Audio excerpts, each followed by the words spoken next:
that I was asked that I thought was a really good question by someone that they asked, who they are really kind of newly out of Christianity and really kind of learning this Kemetic knowledge. And the question that they asked me is, who should I worship now? It's like, I worship like, I worship God and Jesus, but now who should I worship? And I thought that was just an excellent question because I know a lot of people that's what a lot of people will ask me. Who should I worship? How should I pray now? Those kind of things, because you're used to doing it a certain way. So the idea is that first of all, you have to think in a different way. So you have to think in a whole new paradigm. So the old way that you looked at worship and worshiping God is totally different now. Okay, so first of all, when we're talking about this idea of God, is from the Kemetic perspective and the African's perspective, it wasn't about worshiping this big person in the sky. It wasn't trying to, in the Christian way, what we were doing, we were trying to placate this big God in the sky. And hopefully, if we did everything right, then this God would take care of us. It would watch out for us. It would watch over us. It would do all of those things. Okay. But that was that God that's outside of us. Okay. So in the Kemetic system, they didn't have a God outside of them because the way that they looked at it, everything. Hey family, Reginald Martin here.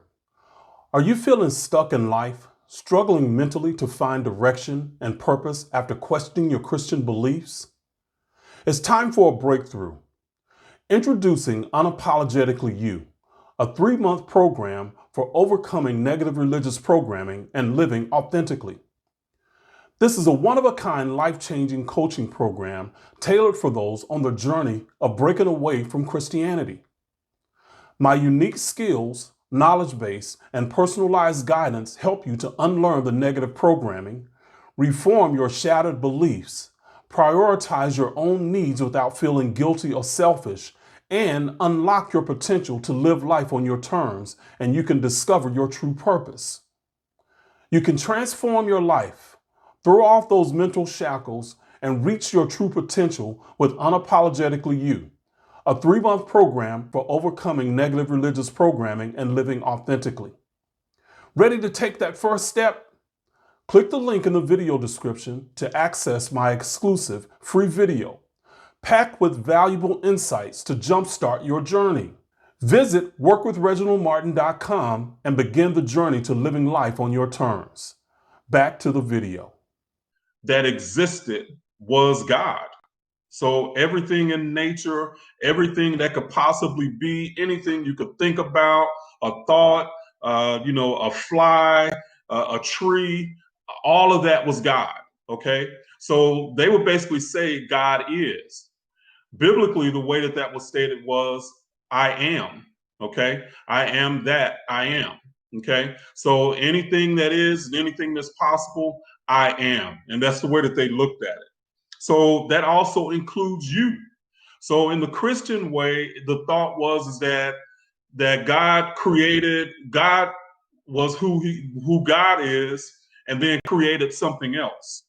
But in the deeper philosophical aspect of it, there is nothing that can be created outside of God. Okay, God can't multiply itself or doesn't multiply itself, or it wouldn't be the all. So everything that is God is the all. Okay, and everything that exists is the all, including you.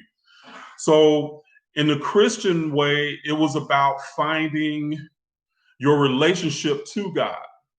In the Kemetic way, it's about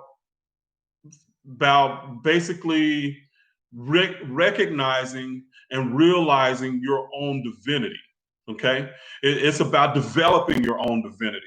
Okay, so and the way that you would do that is you be the best version of you every single day. You become the best version of yourself every moment and every day. And I would say that probably the most simple way to do that is to really just follow your joy. You know, the things that bring you joy, let that be your guide. And I know from a Christian perspective, that was hard to do because a lot of times it was the thought process was is that if you enjoyed it, it was probably a sin if you enjoyed it too much.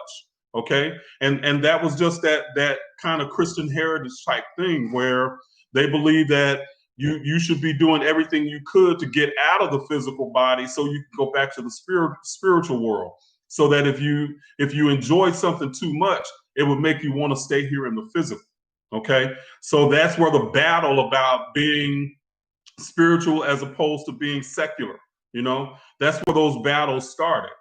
But the way that the Kemetic way of thinking is that when you get to live a life, then that was a good thing. You got a chance to live, and that means you get a chance to learn. That means you get a chance to love. You get a chance to do all those things in the physical.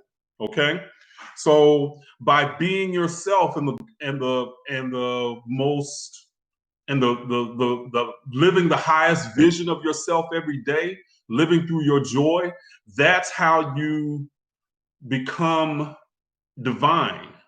That's how you live through being divine, by creating through love, creating through joy. Okay, so that's the difference in trying to worship something rather than becoming something. And you're always in a state of becoming, always. Okay, when it comes to these ideas, you're always becoming, and that's what Genesis actually meant, was becoming, not a beginning. It was becoming something, and that's a constant process.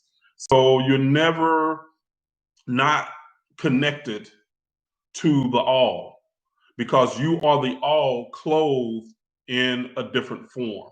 That's all that is. That's all that means. So worshiping, now that you're not a part of Christianity, it isn't about worshiping something anymore. It's about you becoming the best you. Okay, and what do you do every day to live that best you? All right, and that's what it's about.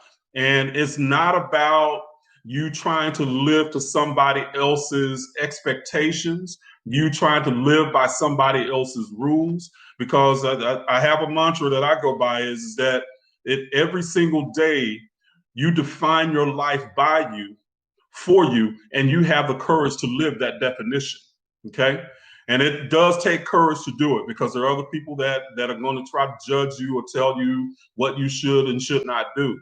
But that's not what it's about. Okay, so living that best you.